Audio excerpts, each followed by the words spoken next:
श्रद्धालुओं, जय श्री कृष्णा, जय श्री राम, जय श्री राधे राधे, जय श्री महाकाल। इस प्रवचन में आपको श्रवण कराएंगे महालक्ष्मी के प्राकट्य की कथा एवं दुर्गम दैत्य की कथा और देवताओं द्वारा भगवती की स्तुति। राजा जन्मेजय ने व्यास जी से पूछा, हे मुने, कल्याणमयी भगवती किस प्रकार से शताक्षी स्वनेत्रों वाली हुई, कृपया बतलाइए। व्यास जी बोले, हे राजन, मैं शताक्षी की मंगलकारिणी उत्पत्ति का वर्णन करता हूँ, आप सुनिए। प्राचीन काल की बात है। दुर्गम नामक एक अत्यंत भयंकर महादैत्य था। हिरलाक्ष के वंश में उत्पन्न वह महान दुष्ट दुर्गम रुरु का पुत्र था। देवताओं का बल वेद है, उस वेद के नष्ट हो जाने पर देवताओं का भी नाश हो जाएगा, अतः पहले वेद नाश किया जाना चाहिए। ऐसा सोचकर वह दैत्य तप करने के लिए हिमालय पर्वत पर चला गया। वहां पर ब्रह्मा जी का ध्यान करके उसने केवल वायु पीकर रहते हुए 1000 वर्ष तक कठोर तपस्या की। उसके तेज से देवदानव सहित समस्त प्राणी संतप्त होते। तब उसके तप से प्रसन्न होकर ब्रह्मा हंस पर आरूढ़ होकर उसे वर देने के लिए वहां पहुंच गए। नेत्र मूंद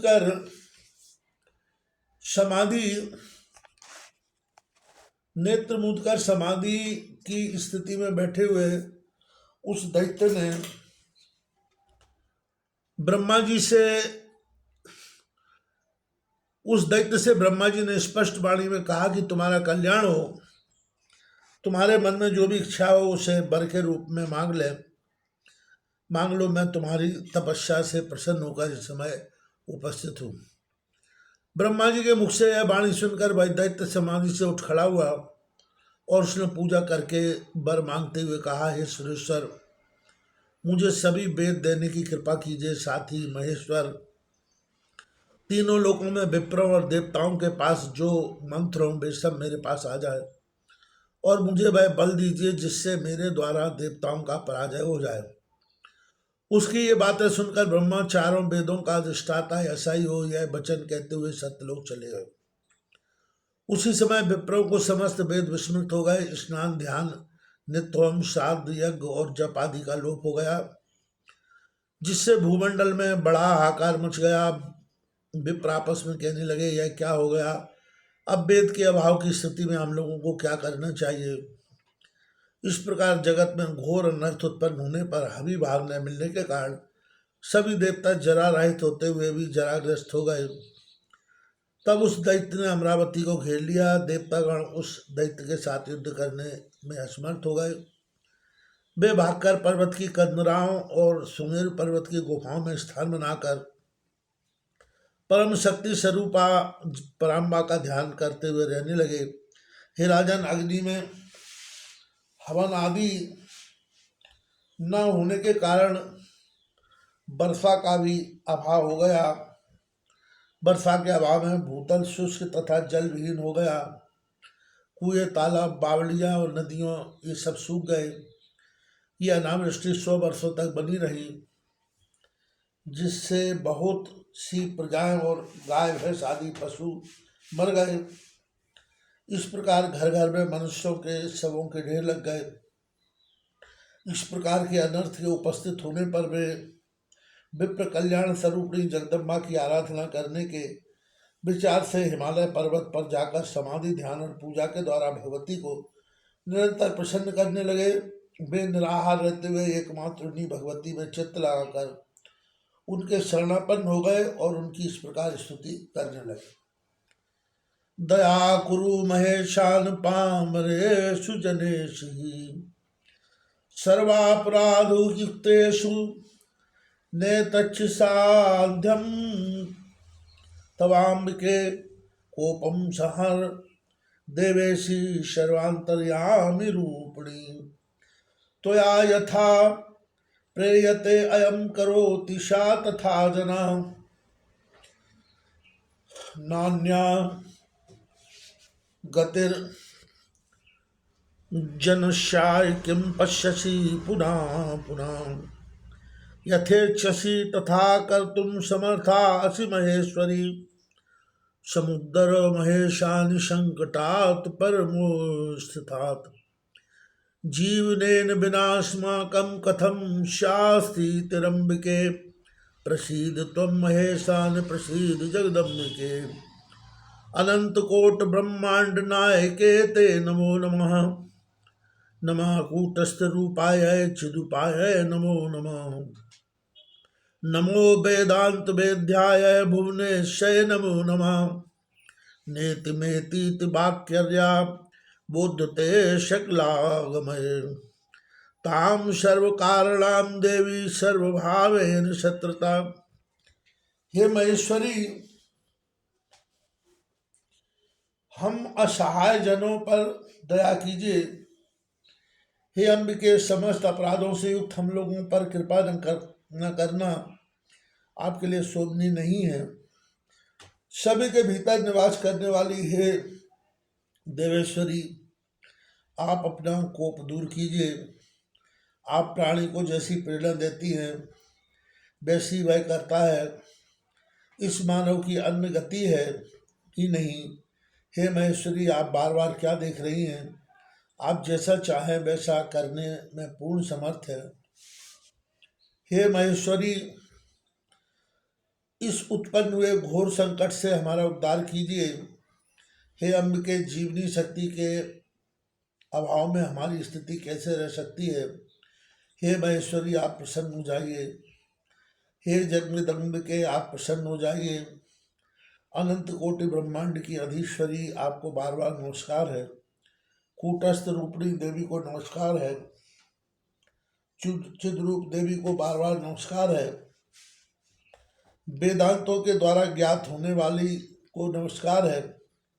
और अखिल भुवन की स्वामिनी को बार बार नमस्कार है। संपूर्ण आगम शास्त्र नेति नेति इन वचनों से जिनका ज्ञान कराते हैं, उन सब प्रकार से उन सर्व कारण स्वरूपणी भगवती के शरणागत है। इस प्रकार विप्रों के प्रार्थना करने पर समस्त भुवन पर शासन करने वाली भगवती भुवनेश्वरी महेश्वरी पार्वती ने उन्हें समस्त नेत्रों से युक्त अपना रूप दिखाया। उनका विग्रह काले कज्जल के सदृश था, नील कमल के समान विशाल नेत्रों से संपन्न था और अत्यंत कठोर समान आकार प्रकार वाले उन्नत गोल स्थूल एवं सुडोल स्त्रों से सुशोभित था। वे अपने हाथों में मुट्ठी भर बाण, विशाल धनुष, कमल पुष्प, पल्लव, जड़ तथा फलों से संपन्न, अनंत रस से युक्त तथा भूख प्यास और बुढ़ापे को दूर करने वाले शाक आदि धारण किए हुए थी। संपूर्ण सुंदरता के फलस्वरूप कमनीयता संपन्न करोड़ों सूर्यों के समान प्रकाशवान और करुणा रस से सागर स्वरूप उस विग्रह का दर्शन कराकर अचल नेत्रों के साथ प्रकट हुए जगत धात्री भगवती समस्त लोकों में अपनी आंखों से सहस्त्रों जलधारा गिराने लगी। इस तरह उनके नेत्रों से निकले हुए जल से 9 रात्र तक महान वृष्टि होती रही। उससे वे सभी प्राणी और सभी औषधियां भी तृप्त हो गई। उस वृष्टि के द्वारा सभी नदियां और समुद्र जल से परिपूर्ण हो गए। पहले जो देवता छिपकर रह रहे थे वे अब बाहर निकल आए। इसके बाद सभी देवता और विप्र एक साथ मिलकर देवी की स्तुति करने लगे। नमो वेदांत वेद्ये ते नमो ब्रह्म स्वरूपिणी स्वमाया सब जगत धात्रे ते नमो नमः भक्त कल्प दुमे देवी भक्तार्थ दे धारणी नित्य तृप्ते निरूपये भुवनेश्वरी ते नमः असनच्छा तृप्तं मतुलं लोचनानं सहस्त्रकं त्वया तो धृतं देवी शताक्षी त्वं ततो भव क्षुधया पीड़िता मातु स्तोतुं शक्तिनमुं चास्तिनां कृपा कुरु महेशानि वेदान्याप्याहराविके। ब्रह्मस्वरूपिणी हे देवी, तुम्हें बार बार नमस्कार है। अपनी माया से जगत को धारण करने वाली तथा भक्तों के लिए कल्प वृक्ष एवं श्रद्धालु व्यक्तियों के कल्याणार्थ दिव्य विग्रह धारण करने वाली हे देवी, तुम्हें अनेक प्रणाम है। सदा तृप्त रहने वाली और अनुपम रूपों से सुशोभित है भुवनेश्वरी, तुम्हें नमस्कार है। हे देवी, तुमने हमारा संकट दूर करने के लिए शस्त्रों नेत्रों से समान अनुपम रूप धारण किया है। अतएव हे तुम शताक्षी इस नाम से विराजने की कृपा करो। माता भूख से अत्यंत पीड़ित होने के कारण तुम्हारे विशेष स्तुति करने में हम असमर्थ हैं। हे अंबिके, हे महेशानी, तुम दुर्गम नामक दैत्य से वेदों को छीन लेने की कृपा करो और वेदों को प्राप्त कराइए। उनकी स्तुति सुनकर देवी ने उन्हें खाने के लिए अपने हाथ में स्थित शाक तथा स्वादिष्ट फल मूल प्रदान किए। साथ ही नाना विधि अन्न तथा पशुओं के खाने योग्य भोज पदार्थ भी दिए और नवीन अन्नोत्पत्ति तक के लिए प्रदान किए। हे नृप, उसी दिन से शाकंभरी यह उनका एक और नाम पड़ गया। इसके बाद जगत में कोलाहल मच जाने के कारण तथा दूत के सब कुछ बता देने पर वह दुर्भाग्य नामक दैत्य युद्ध के लिए अस्त्र शस्त्र लेकर सेना के साथ चल रहा था। 1000 अक्षौणी सेना से युक्त उस दैत्य ने शीघ्रता पूर्वक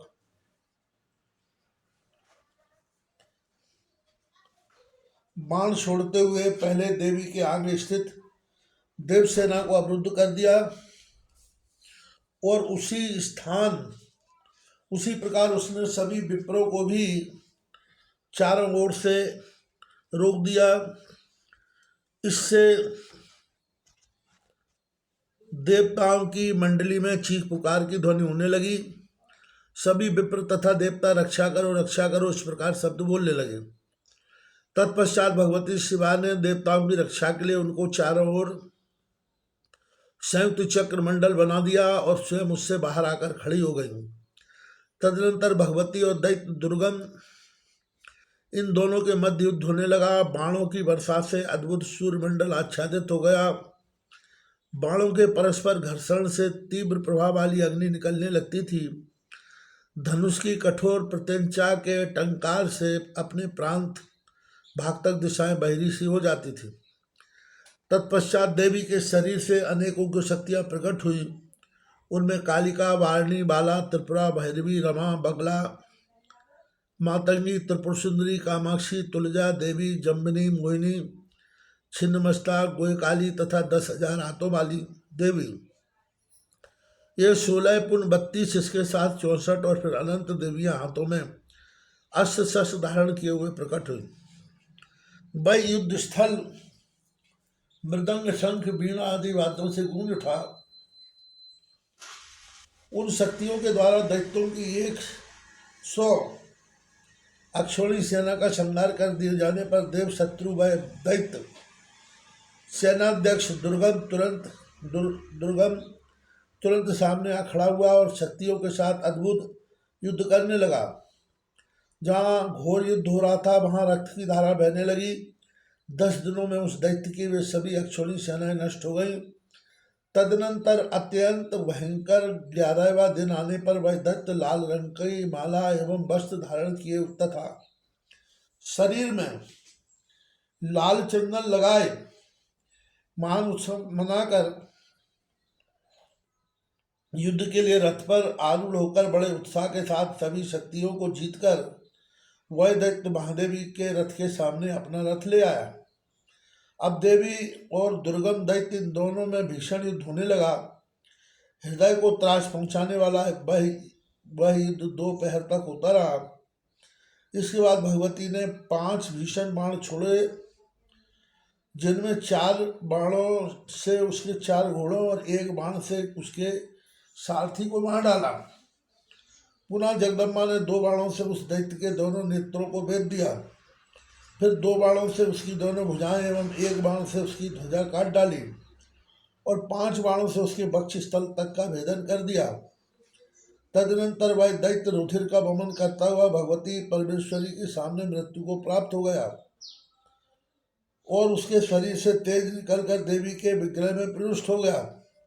इस प्रकार उस महापराक्रमी दैत्य का संहार हो जाने पर तीनों लोकों में शांति व्याप्त हो गई।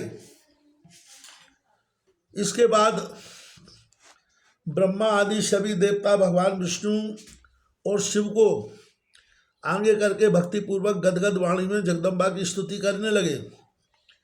जगदम विवर्तैक कारणे परमेश्वरी नमः शाकांबरी शिवे नमस्ते शतलोचने सर्वोपनिषद दुर्धृष्टे दुर्गमासुरनाशिनी नमो माहेश्वरी शिवे पंचकोशांतरिस्थिते चेतसा निर्विकल्पेनिया ध्यायाति मुनीश्वरा प्रणवार्थ स्वरूपां ता भजामो भुवनेश्वरीं अनंत कोटि ब्रह्मांड जननी दिव्य विग्रहम् ब्रह्म विष्णुवादि जननी सर्व भावेर्नता वयम् कुर्यात् पां राम दृष्टारोदनं सकलेश्वरा सदायां परमेशानी सताक्षी मातरम बिना भ्रांति तथा अविद्या जनित मोह से युक्त इस जगत की एकमात्र कारण हे परमेश्वरी आपको नमस्कार है। हे शिव, हे शाकांबरी, हे सतलोचने, आपको बार बार नमस्कार है। समस्त उपनिषदों का उद्घोष करने वाली तथा दुर्गम नामक दैत्य का संहार करने वाली हे माहेश्वरी, पंचकोश के भीतर सदा विराजमान रहने वाली हे शिव, आपको नमस्कार है। मुनीश्वर विशुद्ध मन से जिनका ध्यान करते हैं उन प्रणव के अर्थरूप विग्रह वाली भुवनेश्वरी भगवती भुवनेश्वरी का हम आश्रय ग्रहण करते हैं। अनंत कोटि ब्रह्मांडों का प्रादुर्भाव करने वाली ब्रह्मा विष्णु आदि की को उत्पन्न करने वाली तथा दिव्य विग्रह वाली भगवती के समक्ष हम लोग संपूर्ण भाव से नतमस्तक हैं। दयामयी परमेश्वरी माता शताक्षी के अतिरिक्त ऐसा कौन सर्वेश्वर है जो दीन दुखी प्राणियों को देखकर रुदन कर सकता है। व्यास जी बोले, हे राजन,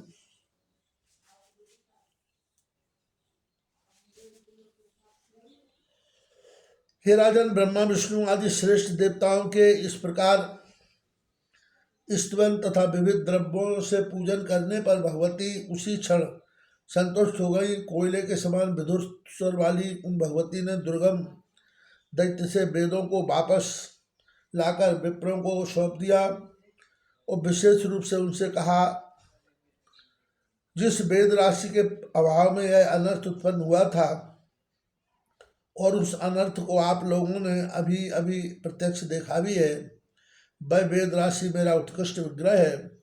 आप लोगों को विशेष रूप से उनकी रक्षा करनी चाहिए। आप लोगों को सर्वदा मेरी पूजा तथा सेवा करनी चाहिए। आप लोगों के कल्याण के लिए इससे बढ़कर और कोई अनुपदेश नहीं है। आप लोगों को चाहिए कि मेरे इस उत्तम महात्मा का सर्वदा पाठ करें। उससे प्रसन्न होकर मैं आप लोगों के समस्त कष्ट दूर कर दूंगी।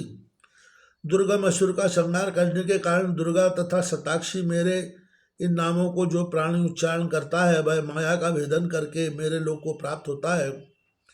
अब अधिक कहने की क्या आवश्यकता है। हे देवगण, मैं वस्तुतः सारूप में यही कहती हूँ कि सभी देवताओं तथा दैत्यों को सर्वथा मेरी उपासना करनी चाहिए। सच्चिदानंद रूपणी जगदम्बा ऐसा कहकर देवताओं और विप्रों को आनंदित करती हुई उनके देखते देखते वही अंतर ध्यान हो गई। सबका कल्याण करने वाले इस अति महान रहस्य को प्रसन्नता पूर्वक गोपनीय रखना चाहिए।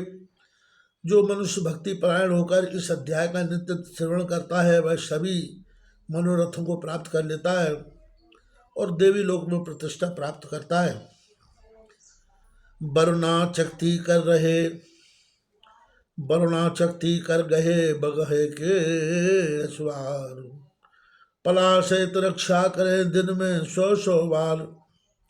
बा ब्रह्मा रुद्र नारायण चक्र का कमल मंडल ता त्रिशूल हाथों में तीनों देव बा बैल गा गरुड़ हंस पर सवार होकर पा पार्वती ला लक्ष्मी शाह सावित्री सहित मेरी प्रतिदिन 100 बार रक्षा करें।